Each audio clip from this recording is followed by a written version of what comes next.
കൂട്ടുകാർക്ക് നല്ലൊരു രാത്രി ആശംസിച്ചുകൊണ്ട് മാമ്പഴത്തിന്റെ പുതിയ വീഡിയോയിലേക്ക് സ്വാഗതം. നമുക്ക് നേരെ ബാലിന്റെ ഗോമതിയുടെ നാളത്തെ നല്ലൊരു പ്രമോ വിശേഷം കേട്ടാലോ. അങ്ങനെ ഇന്നത്തെ വിശേഷം നമ്മൾ കണ്ടു. ബാലിനെ അന്വേഷിച്ച് ഗോമതി കടയിലേക്ക് വരുവാണ്.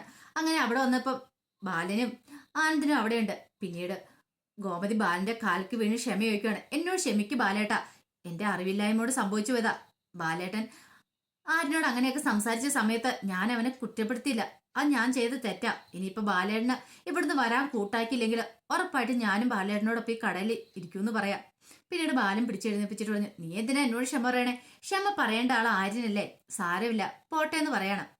ഈ സമയം രാമേട്ടൻ പറഞ്ഞു, ഇതേ ബാല, ഒരു കാര്യം ഞാൻ പറഞ്ഞേക്കാം. കുടുംബത്തിൽ പല പല പ്രശ്നങ്ങളൊക്കെ ഉണ്ടാവും. അതിങ്ങനെ വെറുതെ ഇനിയിപ്പോ അത് ഊതി പെരുപ്പിച്ച് മുന്നോട്ട് പോയിട്ട് കാര്യമില്ല. സംഭവിക്കാനുള്ളതെല്ലാം സംഭവിച്ചു. ഇനിയിപ്പോ അതുമായിട്ട് പൊരുത്തപ്പെടുക ചെയ്യണ്ടേ. ആര് മിത്രനെ വിവാഹം കഴിച്ചെന്നോർത്ത് ഒന്നും സംഭവിക്കാനൊന്നും പോകുന്നില്ല. പിന്നെ നീ നോക്കുമ്പോ നിന്റെ ശത്രുവിന്റെ വീട്ടിൽ നിന്നൊരു പെണ്ണ്, അത് കുഴപ്പമില്ല. പക്ഷെ അവളിപ്പം നിന്റെ വീട്ടിലല്ലേ നിൽക്കുന്നേ, നിന്റെ മരുമോളാണ്. ഒരു പക്ഷെ നിങ്ങളുടെ രണ്ട് കുടുംബങ്ങൾ തമ്മിൽ അടുപ്പത്തിലായിരുന്നെങ്കിൽ നിന്റെ മരുമോളായിട്ട് വരണ്ടല്ലേ മിത്ര. അതുകൊണ്ട് നീ ആ കാര്യത്തിൽ ടെൻഷൻ അടിക്കേണ്ട. ഇനിയിപ്പൊ ഇതിന്റെ പേരിൽ ഒരു വഴക്കും പ്രശ്നങ്ങളൊന്നും വേണ്ട. രണ്ടുപേരും കൂടെ എത്രയും പെട്ടെന്ന് വീട്ടിലേക്ക് പോകാൻ പറയാണ്. ബാലൻ പറഞ്ഞു, ഇല്ല എനിക്കിപ്പോ പോകാൻ തോന്നുന്നില്ല. ഒരു കാര്യം ചെയ്യാം, നീ പോയിക്കോ ഗോമതി. ആകാശേ, നീ അമ്മേനും കൂടെ വീട്ടിലേക്ക് പോയിക്കോളാൻ പറയാം. ഇത് കേട്ടതും ആകാശ് പറഞ്ഞു, എന്താ അച്ഛ എങ്ങനെയൊക്കെ? അച്ഛൻ വന്നേ വീട്ടിലേക്ക് വരാൻ പറയണം. ഗോമതി പറഞ്ഞു, ബാ ബാലേട്ടാ, വന്ന് കുളിച്ച് ഡ്രസ്സൊക്കെ മാറി ഫുഡ് കഴിച്ച് കടയിലേക്ക് വരാം. ബാലേട്ടൻ ഇവിടെ നിന്നിട്ടുണ്ടെങ്കിൽ ഞാൻ ഇവിടെ തന്നെ നിൽക്കും, ഞാൻ കടയിൽ നിന്ന് പോകത്തില്ലെന്ന് പറയാം. ബാലൻ പറഞ്ഞു, എന്താ ഗോമതി ഇങ്ങനെ? നിനക്കറിയാലോ ഇന്ന് വരെ ബാലൻ ആരുടെ മുന്നിൽ തല കുനിച്ചിട്ടില്ല. അങ്ങനെയുള്ള എന്നെയാണ് കൃഷ്ണമംഗലംകാർ വന്ന് വെല്ലുവിളിച്ചിരിക്കുന്നത്. അവരുടെ മുന്നിൽ ഞാൻ തീരെ ചെറുതായിപ്പോയി. എന്റെ മക്കള് കാരണം ഇപ്പൊ ഓരോ സ്ഥലങ്ങളിൽ ഞാൻ തലകുണിച്ചുകൊണ്ടിരിക്കുക. എനിക്ക് ആൾക്കാരുടെ മുഖത്ത് നോക്കാൻ തന്നെ ഇപ്പം മടിയായി. നാളെ മുതൽ ഓരോ ചോദ്യങ്ങളൊക്കെ ഉണ്ടാവും. എല്ലാവരോടും ഞാൻ സമാധാനം പറഞ്ഞു മടുക്കും. പെട്ടെന്ന് രാമേട്ടൻ പറഞ്ഞു, അങ്ങനെ നോക്കാനാണെങ്കിൽ അതിന് മാത്രം സമയം കാണത്തുള്ളൂ. നമ്മുടെ ജീവിതമാണ്, എങ്ങനെ ജീവിക്കണം നമ്മൾ തീരുമാനിക്കും. അത് ചോദിക്കുന്നതോടെ അതിന് തക്കതായ മറുപടി പറഞ്ഞിട്ടുണ്ടെങ്കിൽ പിന്നെ അവരൊന്നും പറയാൻ പോകുന്നില്ല. ഇതിന് മാത്രം ഒന്നും സംഭവിച്ചില്ലോ. നിന്റെ മോൻ ഇഷ്ടപ്പെട്ട പെൺകുട്ടിയെ വിവാഹം കഴിച്ചു. അതിന് നീ എന്തിനാ ബാല എത്ര ടെൻഷൻ അടിക്കണേ? അതിന്റെ പേരില് കുടുംബത്തിൽ വെറുതെ പ്രശ്നങ്ങൾ ഉണ്ടാക്കണോ? നീ ഗോമതിലൂടെ ചെല്ല്. ഈ രാമേട്ടനല്ലേ പറയണേ. രാമേട്ടൻ പറഞ്ഞ നീ അനുസരിക്കില്ലേന്ന് ചോദിക്കുക. ഇത് കേട്ടതും ബാലൻ പറഞ്ഞു, ശരി രാമേട്ട, ഇനിയിപ്പം രാമേട്ടൻ പറഞ്ഞു ശരിയാ. ഇങ്ങനെ വിഷമിച്ചിരുന്നിട്ടോ സങ്കടപ്പെട്ടിരുന്നിട്ടോ കാര്യമില്ല. ഞാൻ വീട്ടിലേക്ക് പോകാന്ന് പറയണം. പിന്നീട് ആകാശിനോട് പറഞ്ഞു, വാ ആകാശം നമുക്ക് പോകാന്ന് പറയണം. അങ്ങനെ ആകാശും ആനന്ദും അവരെല്ലാം കൂടെ പോകണം. ഈ സമയം ആകാശ് പറഞ്ഞു, ഒരു കാര്യം ചെയ്യാം, ഞാനും ആനന്ദേട്ടനും പൊക്കോളാന്ന് പറയണം. അങ്ങനെ അവരങ്ങോട്ട് മുമ്പിലങ്ങോട്ട് പോയി. പിന്നീട് ഗോമതിയും കൂട്ടിക്കൊണ്ട് ബാലനും ഗോമതി ഒരുമിച്ചാണ് വീട്ടിലേക്ക് വരുന്നത്. ഈ സമയത്തൊക്കെ ഗോമതിയുടെ നെഞ്ച് നല്ല ടെൻഷനുണ്ട്. താൻ ബാലേട്ടനോട് കള്ളാ പറഞ്ഞിരിക്കുന്നേ, എത്രമാത്രം വലിയ കള്ളാ പറഞ്ഞിരിക്കുന്നേ. പക്ഷേങ്കിൽ അതല്ലാതെ വേറെ നിവൃത്തിയില്ല. ഇപ്പൊ ഈ സത്യങ്ങളൊക്കെ തുറന്നു പറയാൻ പോയിട്ടുണ്ടെങ്കിൽ ബാലേട്ടൻ മിക്കവാറും എന്തെങ്കിലും കടുങ്കയും കൂടി ചെയ്തു കളയും. താൻ അത്രമാത്രം വലിയൊരു തെറ്റാ ചെയ്തേ. ആ സമയത്ത് തന്റെ മനസ്സിൽ തോന്നിയ കാര്യം അതായിരുന്നു. അങ്ങനെ ചെയ്തു. മിത്രയുടെ ജീവൻ രക്ഷിക്കാൻ വേണ്ടി വേറെ മാർഗമില്ലായിരുന്നു. പക്ഷെ ഇനിയിപ്പം ബാക്കിയുള്ളവർ അറിഞ്ഞു കഴിയുമ്പം അവരത് ഏത് സെൻസിൽ ഉൾക്കൊള്ളുമെന്ന് പോലും അറിയത്തില്ല. ആ ഒരു ടെൻഷനോട് കൂടിയിട്ടാണ് ഗോമതി ബാലന്റെ ഒപ്പം സ്കൂട്ടിയെ കയറി ഇരിക്കുന്നത്. അങ്ങനെ അവര് വീട്ടിലേക്ക് പോണ സമയത്താണ് എതിരെ അങ്ങോട്ട് അനന്തനും അച്യുതനും കൂടെ വരുന്നത്. അപ്പൊ ബാലനും ഗോമതിയും സ്കൂട്ടിയിൽ അങ്ങോട്ട് വരുന്നുണ്ട്. പെട്ടെന്ന് അവരും കൂടെ വന്ന് വണ്ടി അങ്ങോട്ട് വിലങ്ങനെ ഇടുവാണ്. പെട്ടെന്ന് ബാലനും സ്കൂട്ടിയിൽ നിന്ന് അങ്ങോട്ട് ഇറങ്ങി. ഈ സമയം അനന്തനും അച്ഛനും ചാടി ഇറങ്ങിയിട്ട് പറഞ്ഞു, ഓഹോ, രണ്ടുപേരും കൂടെ അങ്ങോട്ട് ആഘോഷമായിട്ട് അങ്ങ് പോവല്ലേന്ന് ചോദിക്കുക. ബാക്കിയുള്ളവരെ നാണം കെടുത്തിയിട്ട് നാണമില്ലേടാ ബാല നിനക്ക്, ഇങ്ങനെ ഒരു ഉളുപ്പും ഇല്ലാതെ ഇങ്ങനെ നടക്കാനെന്ന് ചോദിക്കുക. ഇത് കേട്ടൻ ബാലൻ പറഞ്ഞു, ദേ വെറുതെ അനാവശ്യം പറയില്ലെന്ന് പറയണം. എനിക്കറിയാടാ, നീയാണ് എന്റെ മോളെ ചാട്ട കയറ്റിയത്. രണ്ടുപേരെ ഒന്നിപ്പിച്ച നീയാണ്. പിന്നിൽ നിന്ന് ചരട് വലിച്ചിട്ട് നീ മറിഞ്ഞു നിൽക്കുമായിരുന്നില്ലേ? എല്ലാത്തിനും പിന്നെ നീയാന്നറിയാം. പക്ഷെങ്കിൽ ഇത്രയ്ക്ക് വലിയൊരു ക്രൂരത വേണ്ടായിരുന്നു ബാല. അതും തൊട്ടടുത്ത് നിന്നിട്ട്. ഇനി ഒരിക്കലും നീയുമായിട്ട് യാതൊരുവിധ ബന്ധവും കാണത്തില്ല. അത് ഞാൻ പറഞ്ഞിരിക്കുന്ന കാര്യമാണ്. പെട്ടെന്ന് ഗോമതി പറഞ്ഞു, ഇതേ അനാവശ്യമായിട്ട് ബാലേട്ടനെ കുറ്റപ്പെടുത്തില്ലെന്ന് പറയാം.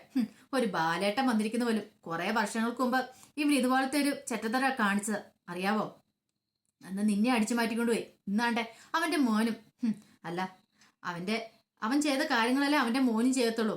പക്ഷെ എന്നാൽ ഇതൊരിക്കലും ഞങ്ങൾക്ക് പൊറുക്കാനും സഹിക്കാനും പറ്റുന്ന കാര്യമില്ല. പിന്നെ ഇനി മിത്രയുടെ കാര്യം ഓർത്തിട്ട് ഞങ്ങൾക്ക് ഒരു ടെൻഷനില്ല. കാരണം അവളെ ഞങ്ങൾ പണ്ടേ പടിയടിച്ച് പിണ്ടം വെച്ചു. അവളുടെ കാര്യത്തിൽ ഞങ്ങൾക്ക് ഒരു ടെൻഷനില്ല. അവളെ പോലെ മോള് ഞങ്ങൾക്ക് ഇല്ലാന്ന് ആനന്ദം പറയണം. ഇത് കേട്ട അച്ഛനും പറഞ്ഞു, ശരിയാ, ഏട്ടൻ പറഞ്ഞ് 100% സത്യമായ കാര്യങ്ങളാ. ഇനി അവളെ നിന്നൊരു മോളോ അല്ലെങ്കിൽ ഞങ്ങളുടെ വീട്ടിലേക്ക് ഇനി ഒരിക്കലും അവൾക്ക് കയറി വരാനോ സാധിക്കില്ല. അതോർത്ത് ഇനിയിപ്പം നിങ്ങൾ പേടിക്കണ്ട. ഗോമതി പറഞ്ഞു ഒരു കാരണവശാലും ഇനിയിപ്പോ അവളെ ഞങ്ങൾ അങ്ങോട്ട് വിടാനും പോകുന്നില്ലെന്ന് പറയാം. ഇത് കേട്ടോ അച്ഛനും പറഞ്ഞു അതേടി നീ അങ്ങനെയൊക്കെ ചെയ്യുള്ളൂ, പറഞ്ഞിട്ട് കാര്യമില്ല, നിനക്ക് ഇതിന്റെ വേദന മനസ്സിലാവില്ല, നിനക്ക് വേദന മനസ്സിലാണെങ്കിലേ ഇങ്ങനത്തെ ഒരു അനുഭവം നിന്റെ വീട്ടിലുണ്ടാവണമെന്ന് പറയാം. പെട്ടെന്ന് ബാലൻ പറഞ്ഞു കഴിഞ്ഞത് കഴിഞ്ഞു, എനിക്കറിയാത്ത കാര്യങ്ങളാ, വെറുതെ കുറ്റപ്പെടുത്തണ്ട. അതെ ഞാൻ അവരിവിടെ വന്നതിന് ശേഷം മാത്രം അറിഞ്ഞ് എൻ്റെ മകൻ എന്തെങ്കിലും തെറ്റ് ചെയ്തു പോയിട്ടുണ്ടെങ്കിൽ ക്ഷമിക്ക്, ഒന്നുമല്ലേലും ഇനി അവരുടെ ജീവിതം തുടങ്ങിയതല്ലേ, ഇനിയിപ്പൊ അവരെ തമ്മിൽ അകറ്റിയിട്ട് കാര്യമുണ്ടോ. ബാലൻ മാക്സിമം താഴ്മയോട് കൂടിയാണ് സംസാരിച്ചത്. തന്റെ മകന്റെ കയ്യിൽ തെറ്റുണ്ട്, അപ്പൊ പിന്നെ ഇനി അവരെ വെല്ലുവിളിച്ചിട്ട് വന്നിട്ട് കാര്യമില്ലോ. ഈ സമയം അനന്തം പറഞ്ഞു നീ എന്തൊക്കെ പറഞ്ഞിട്ട് കാര്യമില്ല ബാല, നിന്റെ മനസ്സിലിപ്പോൾ ഞങ്ങൾക്ക് മനസ്സിലായി, അതുകൊണ്ട് ഒരു കാര്യം ഞാൻ പറഞ്ഞേക്കാം, അവളെക്കുറിച്ച് ഞങ്ങൾക്ക് ചിന്തയില്ല, പക്ഷെ കൊണ്ടുപോയ സ്വർണം അത് ഞങ്ങൾക്ക് വേണമെന്ന് പറയണം. അച്ഛനും പറഞ്ഞു ഞങ്ങൾ കേസ് കൊടുക്കാൻ പോവാ, വക്കീലിനെ കണ്ടിട്ടുണ്ട്, 101 പവന്റെ സ്വർണമായിട്ടാണ് കടന്നു കളഞ്ഞിരിക്കുന്നത്. ആ സ്വർണം അടിച്ചു മാറ്റാൻ വേണ്ടി മാത്രമാണോ നിന്റെ മകൻ എന്റെ മോളെ കൊണ്ടുപോയത് ഞങ്ങൾക്ക് സംശയമുണ്ട്. അതുകൊണ്ട് കാര്യം ചെയ്തേക്കാം, ആ സ്വർണം തിരിച്ചു തരുന്നതായിരിക്കും നല്ലത്, അല്ലെങ്കിൽ മിക്കവാറും നീ ജയിലിൽ കിടക്കേണ്ടി വരുമെന്ന് പറയാം.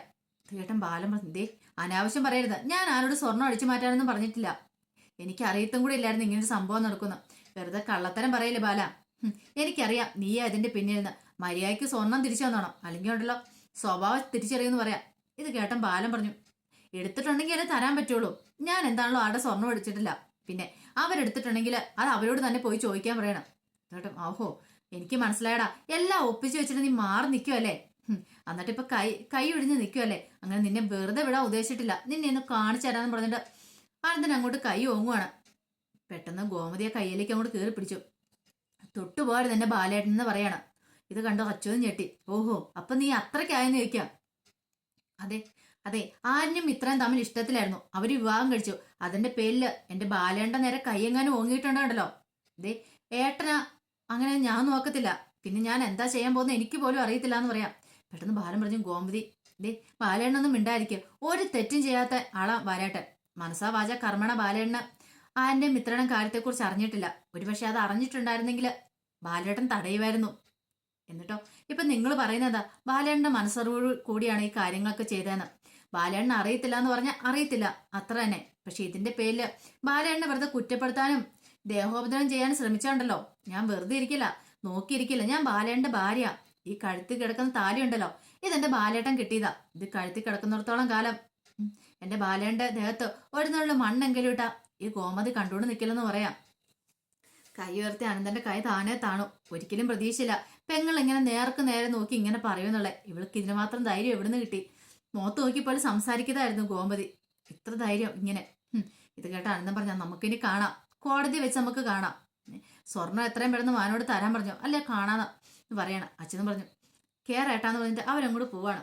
ഈ സമയം ബാലൻ ആകെപ്പാടെ തകർന്നു പോയി. ബാലൻ പറഞ്ഞു ഗോമതിയോട് പറഞ്ഞു കേട്ടില്ലേ, ഇത്രയും കാലം ദേ ഇതുപോലത്തെ ഒരു നാണക്കേട് വരുത്തി വെച്ചിട്ടില്ല, ഇപ്പോഴാണ്ടേ അതും കൂടെ ആയി, ഇനി ആ 101 പവൻ സ്വർണം അതിന് എവിടെയാ ആര് കണ്ടു, അവൻ എന്തിനു വേണ്ടി എടുത്തു. ഗോമതി നീ ഒരു കാര്യം ചെയ്യ, എന്തായാലും അവനൊരു തീരുമാനം ഉണ്ടാക്കുക, വീട്ടിൽ ചെന്നുമ്പോൾ അവനെ വിളിച്ച് ചോദിക്കണം എന്താ സംഭവം എന്നൊക്കെ, എനിക്കറിയത്തില്ല, ഇനി ഇതിന്റെ ഒരു കുറവും കൂടെ ഉണ്ടായിരുന്നുള്ളെന്ന് പറയാം. അങ്ങനെ തകർന്ന മനസ്സോടെയാണ് ബാലനെ വീട്ടിലേക്ക് കയറിയിരുന്നത്. ഗോമതിക്കാണെങ്കിൽ അതിനേക്കാളും ടെൻഷൻ, 101 പവന്റെ സ്വർണം അടിച്ചുകൊണ്ട് പോയ മിഥുനാണ്, ഈ കാര്യം എങ്ങനെ ബാലേട്ടനോടൊക്കെ പറയാൻ പറ്റും, അങ്ങനെ പറഞ്ഞിട്ടുണ്ടെങ്കിൽ തന്റെ കള്ളത്തരം കൂടെ വെളിവാവൂലേ, അപ്പൊ ഒന്നും പറയാനും പറ്റില്ല, വല്ലാത്ത ടെൻഷനായിപ്പോയി, ഇനി എന്ത് ചെയ്യും എന്റെ ഭഗവാനെ. അങ്ങനെ വീട്ടിലേക്ക് എത്തിക്കഴിയുമ്പം ആര്യനും മീനാക്ഷി മിത്രം എല്ലാവരും നിപ്പുണ്ടായിരുന്നു. ബാലനും കൂടെ കയറിച്ചെന്നിട്ട് ആര്യനോട് പറഞ്ഞു ദേ ഇത്രയും കാലം നീ ചെയ്ത തെറ്റുകളൊക്കെ ഞാൻ ക്ഷമിച്ചു, ഇവളെ വിവാഹം കഴിച്ചത് ഞാൻ ക്ഷമിച്ചു, പക്ഷെ ക്ഷമിക്കാൻ പറ്റാത്ത ഒന്നുണ്ട്, ഇന്ന് വരെ ഞാൻ കള്ളനെന്ന് പേര് കേട്ടിട്ടില്ല, പക്ഷെങ്കിൽ നീ ആയിട്ട് അതെന്നെ കൊണ്ട് കേൾപ്പിച്ചെന്ന് പറയണം, എന്നെ കേൾപ്പിച്ച ഒരേ ഒരു കാര്യം, ഒരേ ഒരു സൽപ്പേര് നീ അതാ എനിക്ക് തന്നേന്ന് പറയാം. കേട്ടതും പെട്ടെന്ന് തന്നെ ആര്യം പറയാം അച്ഛൻ നീ കൂടുതലൊന്നും പറയണ്ട, 101 പവന്റെ സ്വർണം ആ അടിച്ചു മാറ്റിക്കൊണ്ട സ്വർണം എവിടെയാ അതങ്ങ് എടുത്ത് കൊടുത്തേക്കാൻ പറയണം. പെട്ടെന്ന് മിത്രൻ ചെട്ടി, ദൈവം ഇനി എന്ത് ചെയ്യും, അത് കൊണ്ടുപോയത് മിഥുനാണ്. പെട്ടെന്ന് ആര്യം മിത്രേനെ ഒന്ന് നോക്കുകയാണ്. ധർമ്മം പറഞ്ഞു ശരിയാണല്ലോടാ ആര്യ, ആ സ്വർണം എവിടെയാ അതങ്ങ് നീ തിരിച്ചു കൊടുത്തേക്കാൻ പറയാണ്. ആര്യം പറഞ്ഞ അതങ്ങനെ തിരിച്ചു കൊടുക്കാൻ പറ്റില്ലെന്ന് പറയാം. ഇത് കേട്ടതും ബാലൻ ചെന്ന് ആന്റെ കോളറിനെ നമുക്ക് കുത്തി പിടിക്കുക. നീ എന്താടാ വിചാരിച്ചേ, നീ ഇവിടെ അടിച്ചു മാറ്റിക്കൊണ്ട് വന്നതും പോരാ, ആ സ്വർണം അതെന്താന്ന് വെച്ചാൽ തിരിച്ചു കൊടുത്തേക്കണം. ഒരു കാര്യം ഞാൻ പറഞ്ഞേക്കാം, ഇന്ന് ഒരു ദിവസം നിനക്ക് സമയം തരും, ആ സമയത്തിനുള്ള ആ സ്വർണവും കൊടുത്തേക്കണം. ഇനി ഇതിന്റെ പേരിൽ ഒരു പ്രശ്നം ഉണ്ടായിട്ടുണ്ടെങ്കിൽ ഈ വീട്ടിൽ നിനക്ക് സ്ഥാനം ഉണ്ടാവില്ല, അറിയാലോ. ഇത് പറഞ്ഞിട്ട് ബാലൻ അങ്ങോട്ട് കയറി പോവാ. ഈ സമയം എന്ത് ചെയ്യണമെന്ന് അറിയില്ലാതെ മിത്രയും ഒക്കെ നിൽക്കുവാണ്. പെട്ടെന്ന് ആകാശം വന്നിട്ട് ചോദിച്ചു, എടാ ആര്യ, ഇതെന്താ അത്? നീ ആ സ്വർണ്ണം അങ്ങ് തിരിച്ചു കൊടുത്താൽ എന്തിനാ നിനക്ക് ഈ സ്വർണ്ണമൊക്കെ? നിനക്ക് മിത്രനെ കിട്ടിയാ പോരെ? നിങ്ങൾ പ്രണയിച്ച് വിവാഹം കഴിച്ചാരാണ്. മീനാക്ഷിനെ കണ്ടില്ലേ, ഒരു സ്വർണം പോലും ഞാൻ അവിടെ നിന്ന് അടിച്ചു മാറ്റാതെ ഇങ്ങോട്ട് അവളെ കൂട്ടിക്കൊണ്ടു വന്നേ. അതുകൊണ്ട് നീ ആ സ്വർണം അങ്ങോട്ട് കൊടുത്തേക്കാൻ പറയണം. ഇത് കേട്ട ആര്യം പറഞ്ഞു, അതങ്ങനെ പെട്ടെന്ന് കൊടുക്കാൻ പറ്റില്ലെന്ന് പറയാം. ആനന്ദം പറഞ്ഞിട്ട് വന്നിട്ട് ചോദിച്ചു, അല്ല നീ എന്താടാ ഇങ്ങനെ പറയണേ, നിനക്ക് എന്തിനാ അതങ്ങോട്ട് കൊടുത്തേക്കാൻ പറയാണ്. കോമതി പറഞ്ഞു, ദൈവമേ ഇനിയിപ്പൊ എന്ത് ചെയ്യും, ആകെപ്പാടെ പ്രശ്നമായല്ലോ എന്ന് പറയാണ്. പിന്നീട് മീനാക്ഷി എന്തിയോ ഗോമതിനെ വിളിച്ചോണ്ട് അകത്തേക്ക് പോവാണ്. അമ്മ ഇനിയിപ്പൊ എന്ത് ചെയ്യും? ആ സ്വർണം കൊടുത്തില്ലെങ്കിൽ കേസും കോടതിയൊക്കെ ആയിട്ടുണ്ടെങ്കിൽ അതിന് പിന്നെ വല്ലാത്ത പ്രശ്നത്തിലേക്കേ വഴി തെളിക്കുള്ളൂ. സത്യങ്ങളൊക്കെ മിക്കവാറും എല്ലാവരും അറിയുമെന്ന് പറയാ. എനിക്കറിയത്തില്ല മീനാക്ഷി, ഇതൊക്കെ അമ്മ ആലോചിക്കണമായിരുന്നു. ഒന്നും അറിയത്തില്ല, അത് എടുത്തിയാടി. ഇപ്പൊ ആണ്ടെ പാവം ആര്യൻ എത്രമാത്രം വിഷമിക്കുന്നുണ്ടെന്ന് അറിയാവോ? ആര്യനെ അവിടെ നിന്ന് കരകയറ്റേണ്ട എന്താ അമ്മയാ ചെയ്യണ്ടേ അറിയാലോ. ആര്യനെ ഒരു കുഴിയിലേക്ക് തള്ളിയിട്ടിട്ട് നോക്കി നിന്നിട്ട് കാര്യമില്ല. എത്രയും പെട്ടെന്ന് അവനെ രക്ഷിക്കുക വേണ്ടെന്ന് പറയാണ്. ഈ സമയം മിത്രയുടെ അരിയിലേക്ക് ആര്യം വന്നു. മിത്രയോട് കയറി വരാൻ ഞങ്ങൾ വിളിച്ചോണ്ടും കൂടെ പോവാണ്. എന്നിട്ട് പറഞ്ഞു, ഇനിയിപ്പൊ എന്ത് ചെയ്യും? നീയായിട്ട് ഒപ്പിച്ചു വെച്ചാലേ ഒരു കാര്യം ചെയ്യാം, അവനെ വിളിക്ക്, അവനെ വിളിച്ചിട്ട് സ്വർണം തിരിച്ചു തരാൻ പറയുന്നു പറയാണ്. ഇത് കേട്ടതും മിത്ര പറഞ്ഞു, എനിക്കറിയില്ല, അവൻ എങ്ങോട്ടാ പോയെന്നറിയില്ല. ഞാൻ അപ്പോഴേ പറഞ്ഞ അവൻ പക്കാ ഫ്രോഡാന്ന്. നീ കേട്ടില്ലോ? ഇപ്പൊ നിനക്ക് സമാധാനമായില്ലേ എന്ന് ചോദിക്കുക. ഇനി എല്ലാവരുടെ മുന്നിൽ ഞാൻ കള്ളനും കൂടെ. ഇത്രയും ദിവസം നിന്റെ ഞാൻ വിവാഹം കഴിച്ചോളെന്ന് കുറ്റം മാത്രമേ ഉണ്ടായിരുന്നുള്ളൂ. ഇപ്പൊ എല്ലാവരുടെ മുന്നിൽ കള്ളനായിട്ട് നിൽക്കുക. എത്രയും പെട്ടെന്ന് അവനെ കണ്ടെത്തണം. ഒരു കാര്യം ചെയ്യുക, അവൻ്റെ നമ്പറോ അങ്ങനെ കാര്യങ്ങൾ എന്തെങ്കിലും ഉണ്ടെത്താ, എനിക്ക് അവനെ എത്രയും പെട്ടെന്ന് പിടികൂടണമെന്ന് പറയാണ്. ഈ സമയത്ത് ആകാശം ധർമ്മനും കൂടെ അങ്ങോട്ട് വന്നു. എന്താടാ എന്താന്ന് ചോദിക്കുകയാണ്. ഒന്നുമില്ല, നിന്റെ മുഖത്തെന്താ ഒരു പരിഭ്രമം? ഒന്നുമില്ല മാമാന്ന് പറയണം. എന്തോ ഉണ്ട്, എന്തോ ഒരു കാര്യമുണ്ട്, അതാണ്. നീ സത്യം പറ, ആ സ്വർണം നീ എവിടെ കൊണ്ട് ഒളിപ്പിച്ചിരിക്കുന്നു ചോദിക്കുക. ഇത് കേട്ടതും ഒരു ഞെട്ടലോടെ ആര്യൻ നോക്കുവാണ്. എന്ത് മറുപടി പറയണമെന്ന് അറിയില്ലാതെ. അപ്പൊ അതിന്റെ വിശേഷങ്ങളൊക്കെയാണ് നാളെ കാണാൻ പോകുന്നത്. ആ വിശേഷങ്ങളൊക്കെ നമുക്ക് കാത്തിരിക്കാട്ടോ. ഒരിക്കൽ കൂടി എല്ലാവർക്കും നല്ലൊരു രാത്രി ആശംസിച്ചുകൊണ്ട് നിർത്തുന്നു. നന്ദി.